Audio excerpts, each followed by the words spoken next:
आज हम class 11th का प्लांटी पढ़ेंगे। उसमें थोड़ा इंट्रोडक्टरी पोर्शन है जिसमें हम classification systems and life cycles के बारे में पढ़ेंगे। तो लाइफ साइकिल के बारे में जैसे हम पढ़ेंगे तो आगे के जो टॉपिक्स होंगे उनको समझने में हमें आसानी रहेगी, और क्लासिफिकेशन इसके इंट्रोडक्शन में है ही। तो आपकी बुक के अंदर जो पहले बायोलॉजिकल क्लासिफिकेशन दिया हुआ था, इससे पहले वाला जो चैप्टर था, उसमें हमने देखा कि 5 किंगडम हाइपोथेसिस थी जिसमें 5 किंगडम्स थे। और उसके आगे का हम जो फर्दर क्लासिफिकेशन पढ़ेंगे, प्लांट क्लासिफिकेशंस में काफी काम हुआ है और उनको हम कैटेगराइज कर सकते हैं 3 अलग-अलग पार्ट के अंदर: artificial classification system, natural classification system and phylogenetic classification system.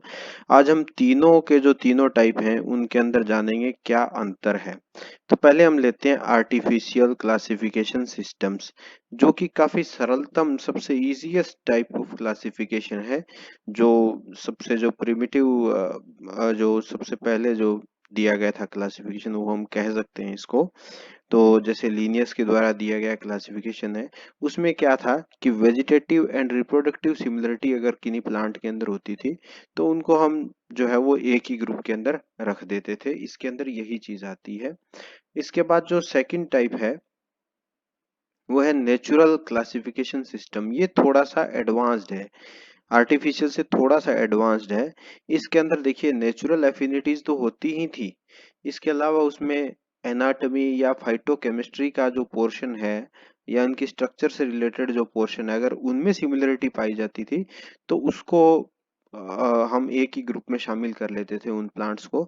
और इसका जो एग्जांपल है वो बेंथम एंड हुकर द्वारा दिया गया क्लासिफिकेशन सिस्टम है। काफी बड़ा क्लासिफिकेशन सिस्टम, और ऐसा भी माना जाता है कि प्रैक्टिकल पॉइंट ऑफ व्यू से ये क्लासिफिकेशन सिस्टम ज्यादा इम्पोर्टेंट है। और इंडिया के अंदर जो है ज्यादातर हर्बेरियम जो है इसी क्लासिफिकेशन सिस्टम के ऊपर बेस्ड है। इसके बाद आता है लास्ट जो है phylogenetic classification system. In classification systems की एक विशेषता ये होती है कि जो कि एक तरीके से फाइलोजेनी बताते हैं कि कोई प्लांट है वो किससे कितना रिलेटेड है। अगर एक प्लांट की उत्पत्ति या उसका ओरिजिन जो है किसी दूसरे प्लांट से हुआ है तो उस क्लासिफिकेशन सिस्टम के अंदर भी ये बाइफर्केशन मिलेगा कि किस तरह से उसका इवोल्यूशन हुआ है। यानी ये फाइलोजेनी को बताता है कि किस तरीके से कौन से प्लांट का इवोल्यूशन हुआ है। तो ये सिस्टम कहलाते हैं फाइलोजेनेटिक क्लासिफिकेशन सिस्टम। इसका जो एग्जाम्पल है वो हचिनसन द्वारा दिया गया क्लासिफिकेशन सिस्टम है। ये सिस्टम्स थोड़े से जो है नेचुरल सिस्टम से थोड़ा सा टफ पड़ते हैं। प्रैक्टिकल पॉइंट ऑफ व्यू से नेचुरल सिस्टम को ज्यादा बढ़िया माना गया है, जैसे कि बेंथम एंड हुकर का क्लासिफिकेशन सिस्टम। तो ये थे प्लांट क्लासिफिकेशन सिस्टम्स। आगे हम देखते हैं जो प्लांट्स हैं उनका लाइफ साइकिल किस तरीके का रहता है। ये जरा इम्पोर्टेंट डायग्राम है और इसमें आप देख पाएंगे कि किस तरीके से प्लांट का लाइफ साइकिल चलता है, और आगे हम इनको इसी के हिसाब से हम क्लासिफाई भी कर सकते हैं। जरा अगर हम किसी प्लांट को देखें, हम जनरली हमारे आसपास जो प्लांट है उनका अगर एग्जांपल लें तो उनके अंदर स्पोरोफाइट एंड गैमेटोफाइट दो आपको जनरेशंस दिखती हैं, और मेनली आप जो देख रहे हो वो स्पोरोफाइट है, और उसके अंदर क्या है, डिप्लॉयड नंबर ऑफ क्रोमोसोम्स है यानी 2n है।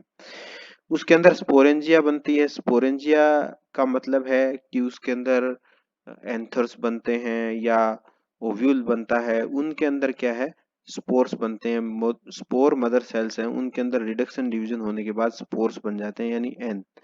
और उसके बाद जो है वो स्पोर्स हैं वो जर्मिनेट होकर के गैमेटोफाइट बनाते हैं या डेवलपमेंट करके गैमेटोफाइट बनाते हैं। मेल गैमीट बनते हैं, फीमेल गैमीट बनते हैं। फीमेल गैमीट और मेल गैमीट दोनों फ्यूज होकर के जाइगोट बनाते हैं। यहाँ पर वापस डिप्लॉयड कंडीशन आ जाती है, फिर उससे एम्ब्रियो बनता है और स्पोरोफाइट बनता है। तो इस तरीके से प्लांट का लाइफ साइकिल चलता है, जिसमें से ये जो मैंने ग्रीन कलर का हिस्सा बनाया है ये सारा हैप्लोफेज है यानी हैप्लोइड स्टेज है, जबकि ये जो पिंक कलर का हिस्सा बनाया है ये सारी की सारी डिप्लॉयड स्टेज है, इसलिए इसको डिप्लो फेज भी बोलते हैं। इस तरीके से प्लांट के लाइफ के अंदर डिप्लॉयड एंड हैप्लॉयड जो है वो एक तरीके से अल्टरनेटली चलती रहती है, तो इसको हम अल्टरनेशन ऑफ जनरेशन बोलते हैं।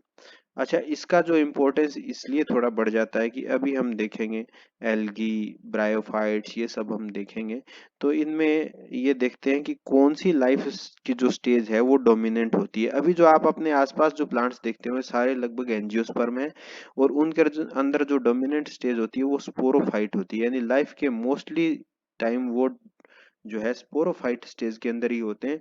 गैमेटोफिटिक स्टेज आती है तो बहुत छोटे से रूप के अंदर आती है, आप 10th के अंदर भी पढ़ चुके हैं प्लांट रिप्रोडक्शन के अंदर, कि वो जब पोलन ग्रेन जर्मिनेट होता है तो वो मेल गैमिटोफाइट बनता है और उससे मेल गैमीट बनता है, तो बहुत छोटे समय के लिए उसमें आती है।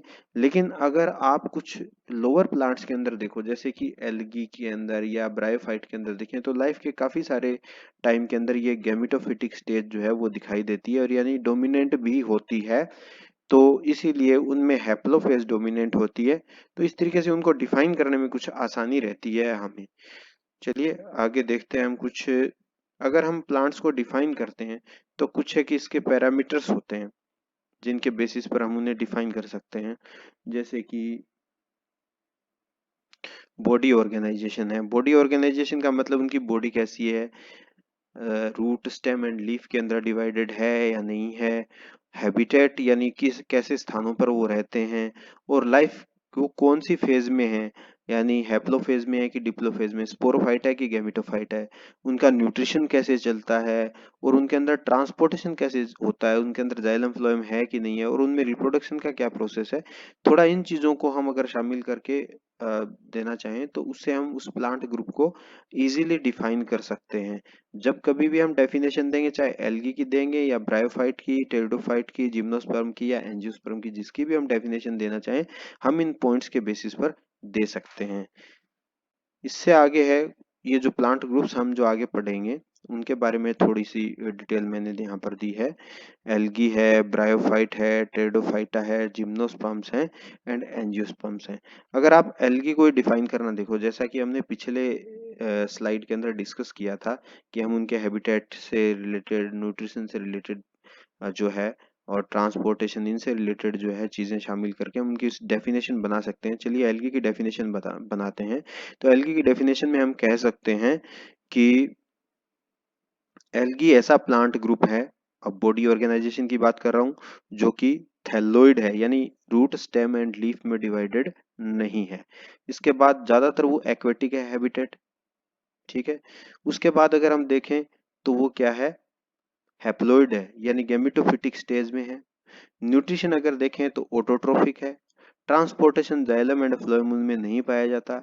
रिप्रोडक्शन उनमें स्पोर्स के थ्रू होता है, यानी डिप्लोफेज जो उनमें केवल और केवल जाइगोट के रूप में आती है, और बाद में वापस क्या बन जाते हैं, उनके अंदर गैमीट्स जो है बन जाते हैं मियोसिस के थ्रू, तो वापस जो है वो गैमेटोफिटिक स्टेज आ जाती है। तो हम डिफाइन कर सकते हैं कि एल्गी प्लांट्स का ऐसा ग्रुप है जो कि थैलोइड है, एक्वेटिक है, और हैप्लोफेज में रहता है, और न्यूट्रिशन के हिसाब से ऑटोट्रोफिक है, उनमें जाइलम एंड फ्लोएम एब्सेंट होता है, और रिप्रोडक्शन के अंदर जाइगोट फेज है, केवल वही डिप्लॉइड फेज आती है, इसके बाद वापस हैप्लॉइड फेज आ जाती है मियोसिस होने के कारण। ऐसा ग्रुप क्या कहलाता है, एल्गी कहलाता है। तो इस तरीके से ये हम बाकी ग्रुप्स को भी डिफाइन कर पाएंगे, लेकिन इनको हम डिफाइन करेंगे आगे, जैसे जैसे इनको पढ़ेंगे उसके हिसाब से डिफाइन करेंगे। ये मैंने कुछ इसके अंदर रिप्रेजेंटेटिव मेंबर्स की जो कुछ स्केचेस भी बनाए हैं। एल्गी का स्केच है इधर, ये ब्रायोफाइट का है, ये टेरिडोफाइट का है, ये जिम्नोस्पर्म का है, और ये एंजियोस्पर्म्स का है। तो आशा है आपको ये पसंद आया होगा, और आप मेरे चैनल को सब्सक्राइब, लाइक एंड शेयर जरूर करें। Thank you.